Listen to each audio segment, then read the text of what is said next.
bem-vindos a mais uma história do nosso extraordinário, magnífico, inigualável podcast Crime. Aqui quem vos fala é Detley. Sou uma curiosa que toda semana, sexta-feira às 20 horas, conta um crime baseado num fato real. Antes de mais nada, queria agradecer aos comentários, aos novos inscritos e aos likes. Isso tudo ajuda muito o canal a continuar crescendo e não dói nada. No último podcast, falamos sobre o massacre de 500 civis na aldeia de My Lai, no Vietnã, de cenas de crimes horríveis cometidos pelos Estados Unidos na Guerra do Vietnã no final da década de 60. Hoje, nosso podcast está intitulado como Veneno por toda parte. Sejam plásticos, conservantes ou refrigerantes, muitos dos nossos bens de luxo foram comprados por um preço alto, com o produto residual dioxina. O veneno foi planejado para ser usado como uma arma química durante a Segunda Guerra Mundial. Mas foi somente na década de 70 que ele se tornou tristemente conhecido. A Crônica do Escândalo. Foi uma transformação bizarra que o político de oposição ucraniana Viktor Yushchenko sofreu no outono de 2004. Pouco tempo antes, ele estava em perfeita saúde.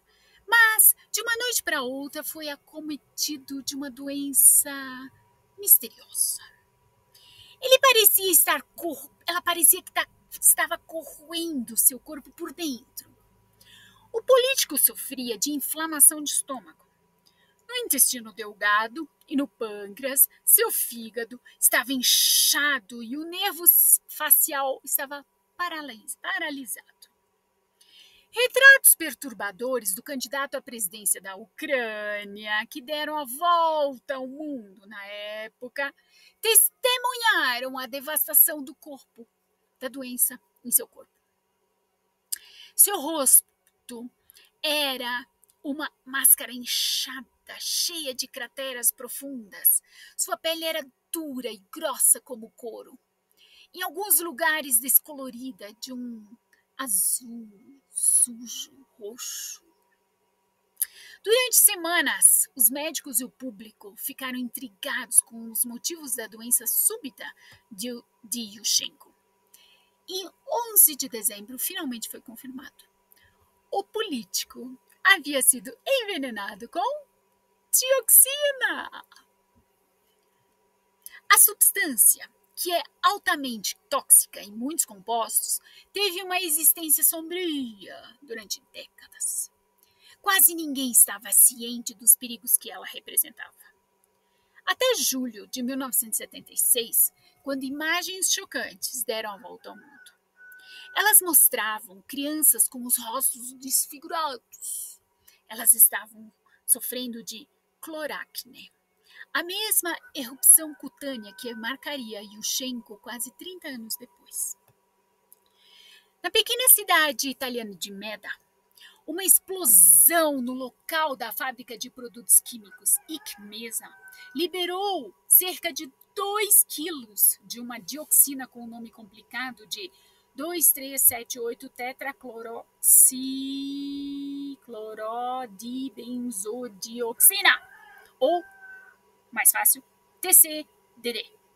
A quantidade aparentemente pequena de poeira tóxica foi suficiente para contaminar 6 quilômetros quadrados de uma área povoada. Os municípios de Sevedo, Meda, Décio, Cesano Maderno se tornaram um cenário de um cenário apocalíptico, apocalipse total. Os pássaros caíam mortos no chão. As plantas murchavam. As árvores pendiam suas folhas em pleno verão. Milhares de animais no pasto que comeram a grama envenenada morreram miseravelmente. Cerca de 200 pessoas adoeceram com cloracne e mais de 700 moradores locais foram evacuados. O TCDD ficou tristemente famoso como o veneno de Seveso. Por muito tempo, a produção dos chamados hidrocarbonetos halogenados, ou HFCs, durante a fabricação dos quais as dioxinas são formadas, foi considerado um indicador de prosperidade para o mundo ocidental. Eles foram encontrados em vários compostos plásticos, tornaram os alimentos mais duráveis, foram usados como propulsores em latas de aerosol, com refrigerantes em geladeira, como matadores de plantas, insetos ou conservadores de madeira. O único problema: as dioxinas são sempre produzidas como produtos residuais quando os HFCs são combinados. O efeito mortal dos subprodutos indesejados não escapou aos químicos. Como poderia ter escapado?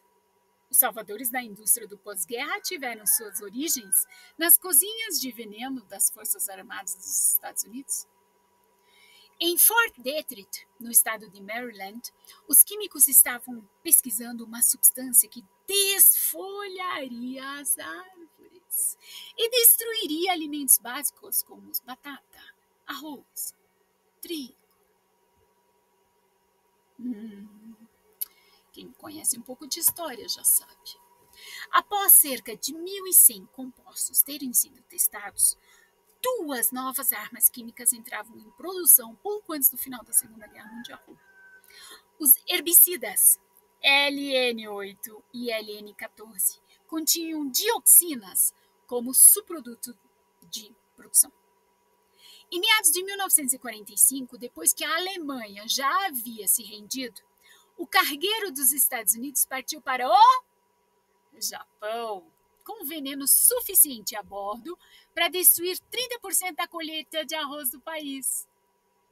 No entanto, outro grupo de cientistas havia superado os químicos de Fort Detritt com uma solução para um fim rápido da guerra.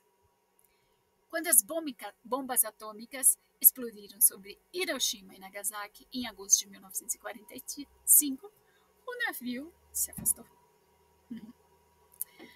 Após a guerra, George Merck, representante especial dos Estados Unidos para a guerra biológica, recomendou a utilização dos resultados da pesquisa para a saúde pública, a agricultura, a indústria e as ciências naturais. Ele falou de um grande e duradouro valor para o bem-estar humano. E foi o que aconteceu.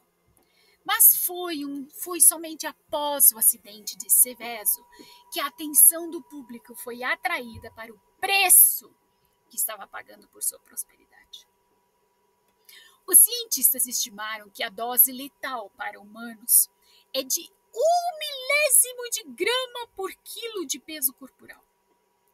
Em experimentos com animais, a toxina da Seveso foi fatal com apenas 1/1000 de grama. As dioxinas também são consideradas carcinogênicas, danificam o sistema imunológico e nervoso e alteram o genoma. A toxina também tem uma meia-vida extremamente longa, de cerca de 10 anos. Ela também é lipofílica, o que significa que é armazenada no tecido adiposo e pode se acumular nele. A publicação dessas descobertas na década de 1980 tornou as dioxinas uma das questões ambientais mais importantes da época. A Seveso está em toda parte. Porque quando os efeitos do veneno de Seveso foram divulgados, os cientistas e as pessoas afetadas em todo o mundo começaram a fazer conexões. Os herbicidas LN8, LN14, por exemplo, não desapareceram para sempre nos cofres dos venenos das Forças Armadas após a Segunda Guerra Mundial. Sob o nome de agente laranja, as descobertas dos pesquisadores foram usadas 17 anos após o cargueiro tóxico ter dado meia volta ao largo do Japão. Milhões e milhões de litros de desfoliante foram pulverizados sobre a selva durante a Guerra do Vietnã, com consequências terríveis para os habitantes locais e para os soldados americanos, inclusive.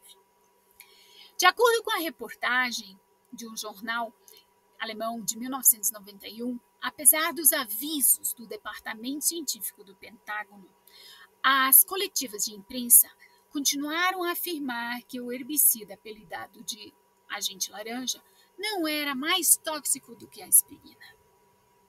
A Guerra do Vietnã se transformou em um experimento químico de longo prazo.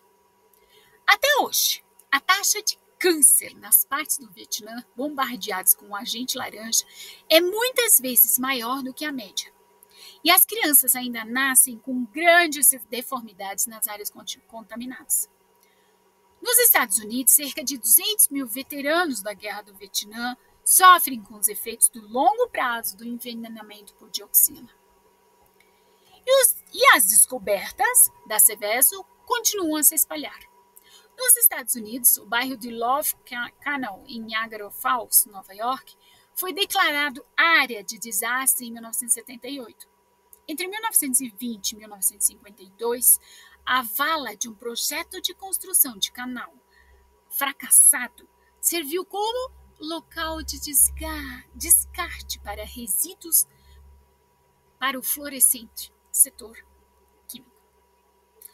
Dezenas de milhares de metros cúbicos de resíduos tóxicos foram despejados no poço antes da construção de uma escola e, posteriormente, de um conjunto habitacional nesse local em 1957.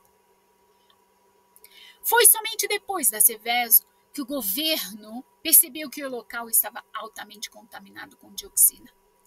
E o distrito continua sendo uma terra de ninguém até hoje. Em 1983, a pequena cidade norte-americana de Times Beach, no Missouri, foi evacuada porque suas estradas não pavimentadas haviam sido pulverizadas com óleo residual contaminado com dioxina entre 1972 e 1976, para evitar que a poeira se agitasse. Para os alemães, mas os alemães não precisam olhar para o exterior dessa forma para ficarem chocados com os perigos da toxina de Seveso.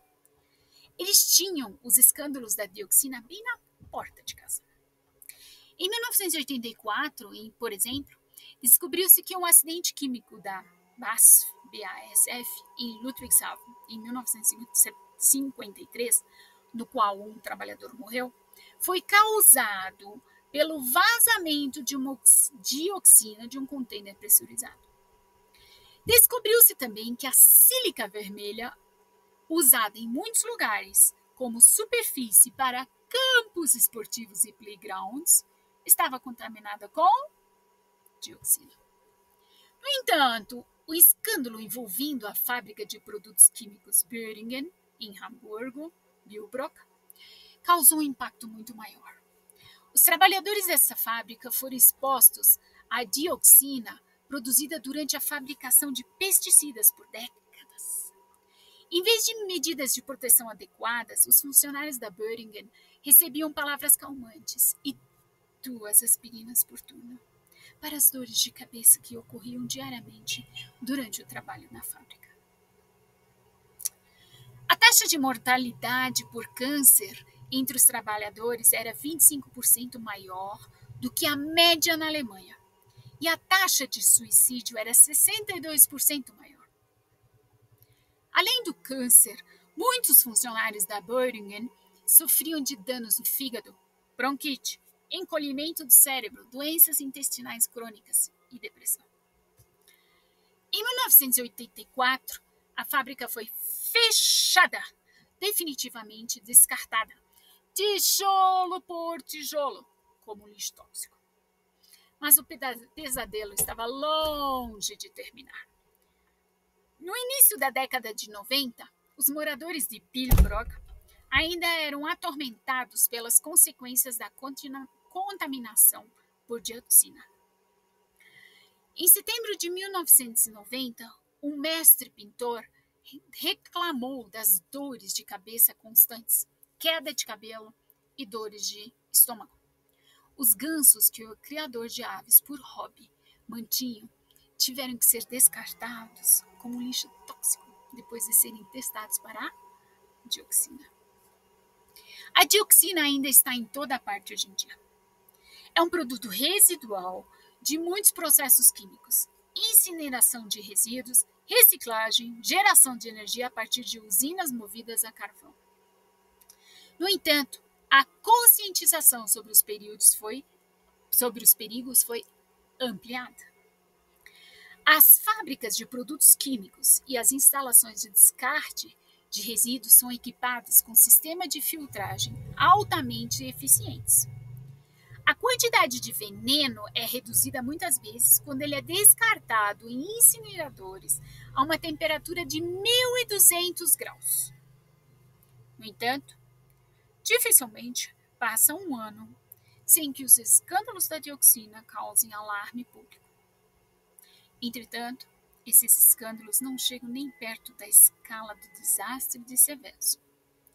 Embora milhares de animais tenham morrido em poucos dias na Itália em 1976, a Sociedade Alemã de Nutrição ainda está até hoje alertando sobre as reações de pânico no atual escândalo envolvendo ração animal contaminada.